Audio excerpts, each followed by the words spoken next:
هذه احتجاجات.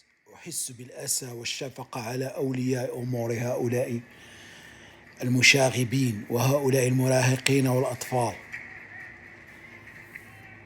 ألا يعلمون أن كل شيء في المغرب مراقب؟ أجهزة السوشيال ميديا، هواتف، أن سيتم تخليل هذه الصور وهذه فيديوهات وسيتم القبض على كل هؤلاء. صديقك سيجلبك وأصدقاؤك سيجلبون إلى مراكز الشرطة، وسيبدأ العد التنازلي والمشي بين مركز الشرطة والسجن والبيت.